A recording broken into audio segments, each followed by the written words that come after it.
समस्त चतुर्थ श्रेणी भाई भौणी मानू स्वागत। आज आम भुवनेश्वर संपर्क में आलोचना करबा। भुवनेश्वर अर्थ त्रिभुवनेश्वर रु आसी, जार अर्थ होची शिव। यही नगरीटी शिव को समर्पित। ओडिशार पूर्वतन नाम कलिंग थिला। कलिंगर राजधानी शिशुपालगढ़ थिला। यही शिशुपालगढ़ निकटरे भुवनेश्वर अवस्थित।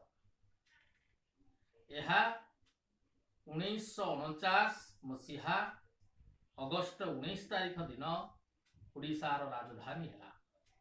यह पूर्वरु कटक ओडिशार राजधानी थिला।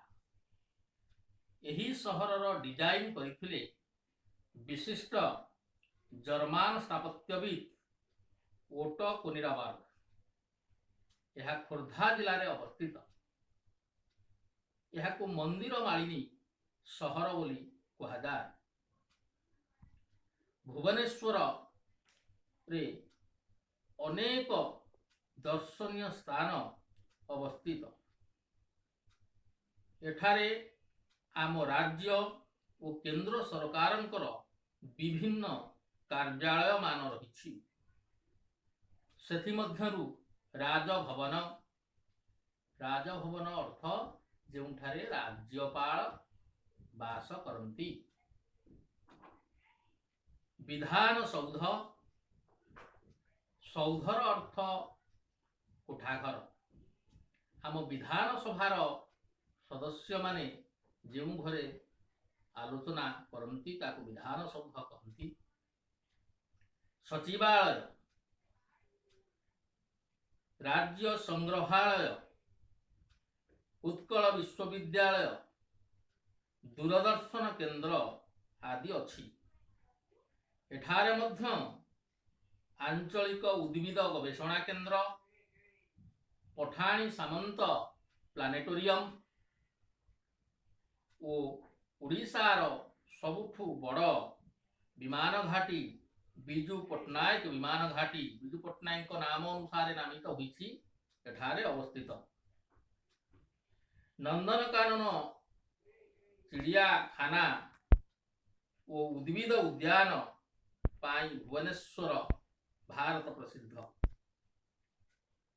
भुवनेश्वर को एकाम्र क्षेत्र मध्य कहुए। भारत रे यह मंदिर मालिनी नगरी बोली परिचित। एठारे लिंगराज मंदिर, राजाराणी मंदिर, मुक्तेश्वर मंदिर, अनंत वासुदेव मंदिर आदि अनेक मंदिर रही। खंडगिरी रे थिबा जैन मंदिर, उदयगिरी हाथी गुंफा जैन धर्मर प्राचीन कलार निदर्शन। धौली स्थाने थिबा शांति स्तूप जापान सरकार को सहायता रे स्थापित होइछि। यही शांति स्तूप सत्य, अहिंसा, शांति व मैत्रीर वार्ता प्रचार करे। धौलीगिरी ठारे इतिहास प्रसिद्ध कलिंग युद्ध होइथिला। एठारे सम्राट अशोक चंडाशोकरु धर्माशोकरे परिणत होइथिले।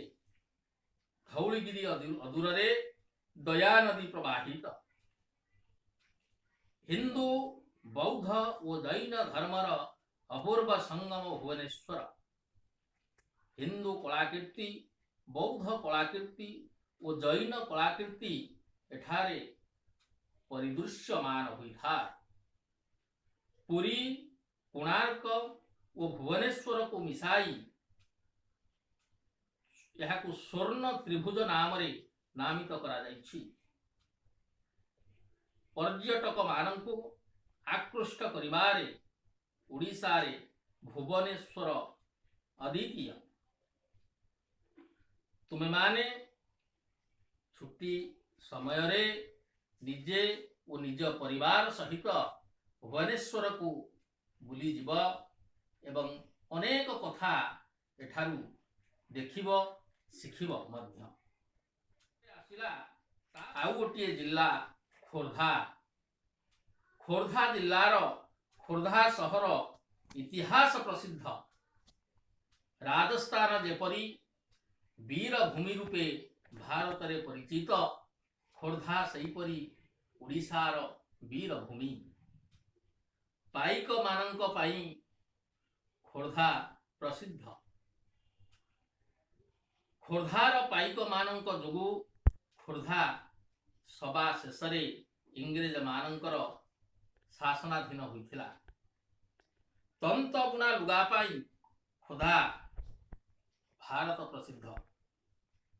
ଏଠାରେ ଥିବା ଓଡ଼ିଶାର ଶେଷ ସ୍ୱାଧୀନ ଦୁର୍ଗ ବରୁଣେଇ ପାହାଡ଼, କାଇପଦରର ବାବା ଭୋକାରୀ, ଅଟ୍ରିର ଉଷ୍ଣ ପ୍ରସବଣ ଦର୍ଶକମାନଙ୍କୁ ଆକୃଷ୍ଟ କରିଥାଏ।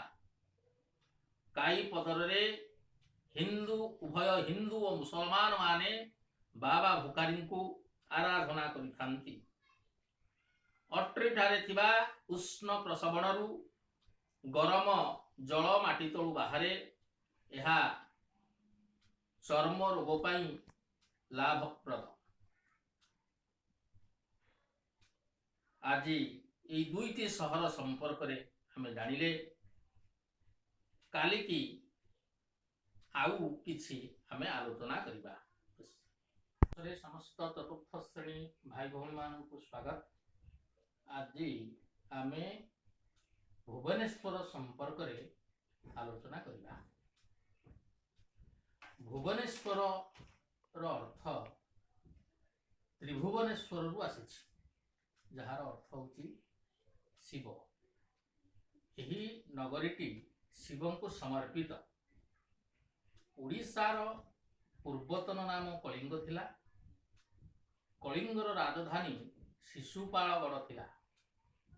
ଏହି ଶିଶୁପାଳଗଡ଼ ନିକଟରେ ଭୁବନେଶ୍ୱର ଅବସ୍ଥିତ। ଏହା 1949 ମସିହା ଅଗଷ୍ଟ 19 ତାରିଖ ଦିନ ଓଡ଼ିଶାର ରାଜଧାନୀ ହେଲା। ଏହା ପୂର୍ବରୁ କଟକ ଓଡ଼ିଶାର ରାଜଧାନୀ ଥିଲା। ଏହି ସହରର ଡିଜାଇନ କରିଥିଲେ ବିଶିଷ୍ଟ ଜର୍ମାନ ସ୍ଥାପତ୍ୟବିତ୍ ଓଟୋ କୋନିରାବାର୍ଗ। ଏହା ଖୋର୍ଦ୍ଧା ଜିଲ୍ଲାରେ ଅବସ୍ଥିତ। ଏହାକୁ ମନ୍ଦିର ମାଳିନୀ ସହର ବୋଲି କୁହାଯାଏ। ଭୁବନେଶ୍ୱରରେ ଅନେକ ଦର୍ଶନୀୟ ସ୍ଥାନ ଅବସ୍ଥିତ। ଏଠାରେ ଆମ ରାଜ୍ୟ ଓ କେନ୍ଦ୍ର ସରକାରଙ୍କର ବିଭିନ୍ନ କାର୍ଯ୍ୟାଳୟ ମାନ ରହିଛି। ସେଥିମଧ୍ୟରୁ ରାଜଭବନ ଅର୍ଥ ଯେଉଁଠାରେ ରାଜ୍ୟପାଳ ବାସ କରନ୍ତି। ବିଧାନ ସୌଧର ଅର୍ଥ କୋଠାଘର। ଆମ ବିଧାନ ସଭାର ସଦସ୍ୟମାନେ ଯେଉଁ ଘରେ ଆଲୋଚନା କରନ୍ତି ତାକୁ ବିଧାନ ସୌଧ କହନ୍ତି। ସଚିବାଳୟ, ରାଜ୍ୟ ସଂଗ୍ରହାଳୟ, ଉତ୍କଳ ବିଶ୍ୱବିଦ୍ୟାଳୟ, ଦୂରଦର୍ଶନ କେନ୍ଦ୍ର ଆଦି ଅଛି। ଏଠାରେ ମଧ୍ୟ ଆଞ୍ଚଳିକ ଉଦ୍ଭିଦ ଗବେଷଣା କେନ୍ଦ୍ର, ପଠାଣି ସାମନ୍ତ ପ୍ଲାନେଟୋରିୟମ ଓ ଓଡ଼ିଶାର ସବୁଠୁ ବଡ଼ ବିମାନ ଘାଟି ବିଜୁ ପଟ୍ଟନାୟକ ବିମାନ ଘାଟି, ବିଜୁ ପଟ୍ଟନାୟକଙ୍କ ନାମ ଅନୁସାରେ ନାମିତ ହୋଇଛି, ଏଠାରେ ଅବସ୍ଥିତ। ନନ୍ଦନକାନନ, ଚିଡ଼ିଆଖାନା ଓ ଉଦ୍ଭିଦ ଉଦ୍ୟାନ ପାଇଁ ଭୁବନେଶ୍ୱର ଭାରତ ପ୍ରସିଦ୍ଧ। ଭୁବନେଶ୍ୱରକୁ ଏକାମ୍ର କ୍ଷେତ୍ର ମଧ୍ୟ କୁହାଯାଏ। ଭାରତରେ ଏହା ମନ୍ଦିର ମାଳିନୀ ନଗରୀ ବୋଲି ପରିଚିତ।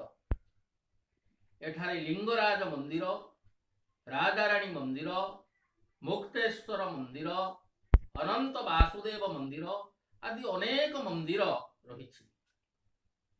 ଖଣ୍ଡଗିରିରେ ଥିବା ଜୈନ ମନ୍ଦିର, ଉଦୟଗିରିର ହାତୀ ଗୁମ୍ଫା ଜୈନ ଧର୍ମର ପ୍ରାଚୀନ କଳାର ନିଦର୍ଶନ। ଧଉଳିଠାରେ ଥିବା ଶାନ୍ତି ସ୍ତୂପ ଜାପାନ ସରକାରଙ୍କ ସହାୟତାରେ ସ୍ଥାପିତ ହୋଇଛି। ଏହି ଶାନ୍ତି ସ୍ତୂପ ସତ୍ୟ, ଅହିଂସା, ଶାନ୍ତି ଓ ମୈତ୍ରୀର ବାର୍ତ୍ତା ପ୍ରଚାର କରେ। ଧଉଳିଗିରି ଠାରେ ଇତିହାସ ପ୍ରସିଦ୍ଧ କଳିଙ୍ଗ ଯୁଦ୍ଧ ହୋଇଥିଲା। ଏଠାରେ ସମ୍ରାଟ ଅଶୋକ ଚଣ୍ଡାଶୋକରୁ ଧର୍ମାଶୋକରେ ପରିଣତ ହୋଇଥିଲେ। ଧଉଳିଗିରି ଅଦୂରରେ ଦୟା ନଦୀ ପ୍ରବାହିତ। ହିନ୍ଦୁ, ବୌଦ୍ଧ ଓ ଜୈନ ଧର୍ମର ଅପୂର୍ବ ସଙ୍ଗମ ଭୁବନେଶ୍ୱର। ହିନ୍ଦୁ କଳାକୀର୍ତ୍ତି, ବୌଦ୍ଧ କଳାକୀର୍ତ୍ତି ଓ ଜୈନ କଳାକୀର୍ତ୍ତି ଏଠାରେ ପରିଦୃଶ୍ୟମାନ ହୋଇଥାଏ। ପୁରୀ, କୋଣାର୍କ ଓ ଭୁବନେଶ୍ୱରକୁ ମିଶାଇ ଏହାକୁ ସ୍ୱର୍ଣ୍ଣ ତ୍ରିଭୁଜ ନାମରେ ନାମିତ କରାଯାଇଛି।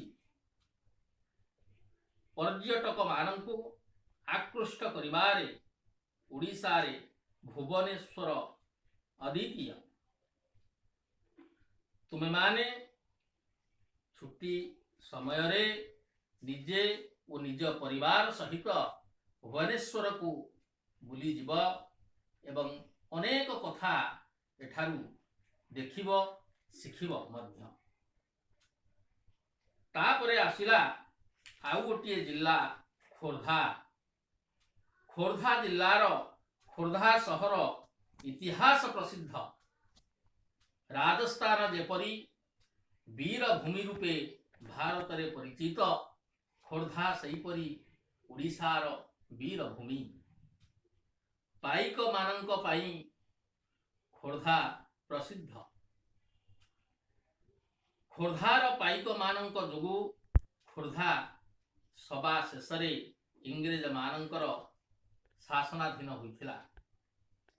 ତନ୍ତ ବୁଣା ଲୁଗା ପାଇଁ ଖୋର୍ଦ୍ଧା ଭାରତ ପ୍ରସିଦ୍ଧ। ଏଠାରେ ଥିବା ଓଡ଼ିଶାର ଶେଷ ସ୍ୱାଧୀନ ଦୁର୍ଗ ବରୁଣେଇ ପାହାଡ଼, କାଇପଦରର ବାବା ଭୋକାରୀ, ଅଟ୍ରିର ଉଷ୍ଣ ପ୍ରସବଣ ଦର୍ଶକମାନଙ୍କୁ ଆକୃଷ୍ଟ କରିଥାଏ। କାଇପଦରରେ ଉଭୟ ହିନ୍ଦୁ ଓ ମୁସଲମାନ ମାନେ ବାବା ଭୋକାରୀଙ୍କୁ ଆରାଧନା କରିଥାନ୍ତି। ଅଟ୍ରିଠାରେ ଥିବା ଉଷ୍ଣ ପ୍ରସବଣରୁ ଗରମ ଜଳ ମାଟି ତଳୁ ବାହାରେ। ଏହା ଚର୍ମ ରୋଗ ପାଇଁ ଲାଭପ୍ରଦ। ଆଜି এই দুইটি ସହର ସମ୍ପର୍କରେ ଆମେ ଜାଣିଲେ। କାଲିକି ଆଉ କିଛି ଆମେ ଆଲୋଚନା କରିବା।